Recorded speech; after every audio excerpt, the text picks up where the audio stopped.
Oh, somebody bought me a night stopover at a hotel. We're in the hotel. I'm not going to name what hotel it is. We've had a fabulous evening here.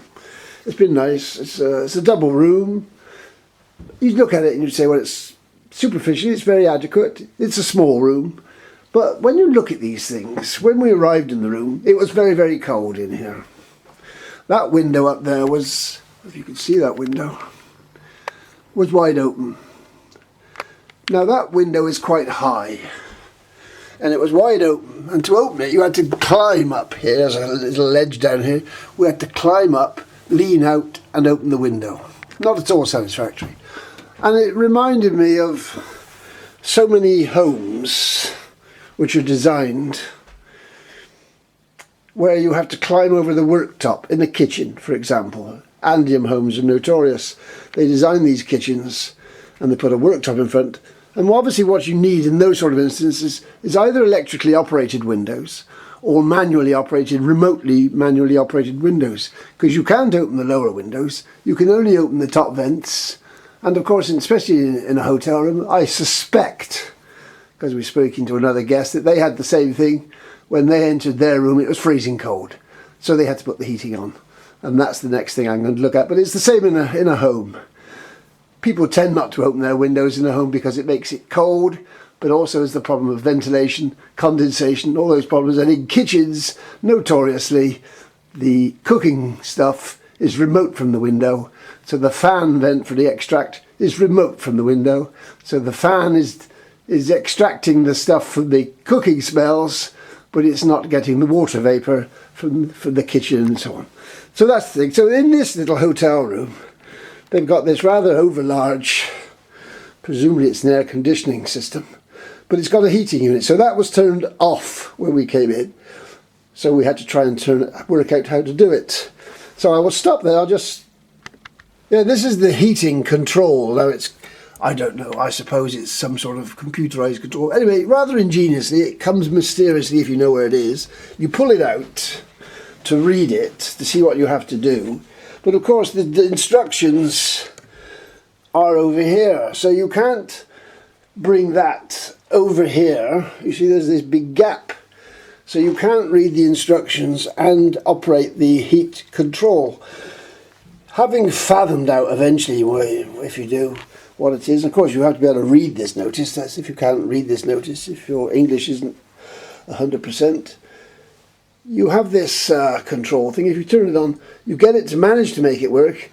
The heater makes an incredible noise when it's on, so you couldn't possibly sleep with it. Anyway, the staff here were very helpful. We explained the problem when we went down to see them. They said we couldn't get the heating to work, so they came and did it. So we had a warm room. When we came up, we had to turn the heating off because of the noise, not because it was too hot, because of the noise. But so these are the sort of things which hotels, houses, if you're designing them, these are the sort of things that have got to be got right. It may seem trivial, but you know, this is the reality of life. This is good design in the 21st century. Another thing about this room is we've turned the lights on now because it's quite a dark room. It hasn't got much aspect out there, but it's a perfectly adequate room. But these awful lights, which architects and other designers love, these ceiling lights, which if you're sitting there, if you're trying, like for example, if you're lying in, there's not much room, you have to lie in bed, watch television. You've got these awful spotlights in the ceiling, and the bed lights. In fact, that one works, that one doesn't work. They've got little spotlights again. Not very pleasant on the eyes. Not very good. Now, again, you'll think, oh, he's moaning again. This is the bathroom here. Nice little bathroom, but it's got these perpetual problems about design, which applies in the house just as much as it applies. These awful taps. Everybody likes these taps. Now, they're awful things to operate. You've got very little grip. Very little grip. It's like the tops of bottles. Why they make the tops of bottles round? Why don't they make them square? Now these can be very difficult to operate, turn on and off. These aren't too difficult. They're not too, sometimes they're very stiff. But the other thing about them is it's the red and the blue, hot and cold. Now, these aren't too bad, but bear in mind people don't always have adequate sight. They may not see that. And another thing about this tap, if you put that hot tap on, leave it run for a few seconds, or if somebody next door has run their tap and it gets dangerously hot. Now there's no warning here. There's no warning to say that. Now obviously they ought to be on a thermostat so they can't get too hot. I mean, they've got a thermostat, ironically, here. This is on the towel rail, and you can set the temperature of that if you can see it. All a bit shiny and a bit difficult to see. This is another thing about taps and stuff. They love these shiny materials, which for lots of people, very difficult to see what they are. I know it all looks very nice, like this. You see, this is the bath. Very immaculately clean, but you've got this screen. Again, function dictates form. Somebody doesn't want the floor being splashed. Good, sensible, but how do you get in this bath? How do you get in it? How do you operate that shower? Now, if you're helping somebody, if you're assisting somebody, and you both have to get in the bath, do you? Because you can't operate this, you can't have this screen here and assist somebody. If you have a child or an adult with the disabilities, what do you do? How do you operate it? Again, it's got these absurd little taps, but the shower, apparently, it's a high shower, which as far as we know doesn't come off. We couldn't see how to get the shower off so you could shower your body properly. It's a fixed shower, but it goes up and down on the ramp. But the other aspect about this is all immaculately clean. How does the cleaner get in there to clean this stuff? Does the cleaner wear a bathing suit? I'm just wondering, how do they realistically do it? These are the sort of things which I don't know.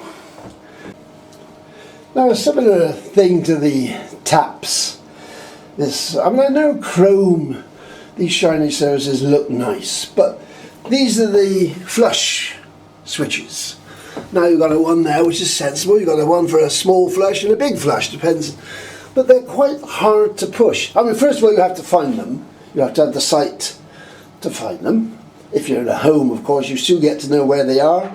But if you've just checked into a hotel, you don't know where all this stuff is. You have to discover it, which may be the part of the fun of going into it.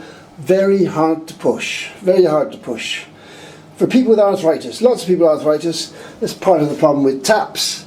People with arthritis especially, they should have lever taps. And these, well, whether they think they're hygienic or more, I don't know what the thing is. But they can be difficult. The flush on this toilet works extremely well, I'm glad to say. I don't know what the mechanism is behind that. But it's too hard to push for lots of people. To me, bearing in mind there's a Disability Discrimination Act, there's also disabilities becoming a big feature on buildings generally. So if you offer a service, now these rooms clearly are not accessible for somebody with a wheelchair user. A wheelchair user couldn't. The corridors are outside, are very narrow, there's steps, lots of steps, and there's a nice little lift. The lift doesn't have a sound system, it doesn't tell you what floor you're on. But here, look at this notice. Now see where it is on the door. This is the entrance door to the room. A narrow corridor outside, perfectly adequate for everyday normal use, but all of a sudden, if the alarm goes off and you've got to get out, there's the notice up there, look. This is top of the door, 6 foot high. Notice, these are emergency precautions, fire action. Not only is it too high for lots of people, the print is ridiculously small. How on earth are you going to see that? And in an emergency, I mean, in theory, everybody when they book into their hotel, they read all this stuff. But even if they do that, it's very difficult to read. And not everybody has, in the year 2020, not everybody has 20/20 vision. So there's lots of people who won't do that. So I'm just saying that nice little hotel, fabulous service, but the sort of design that goes on, lots of old buildings are going to have to be upgraded. We can do better than this.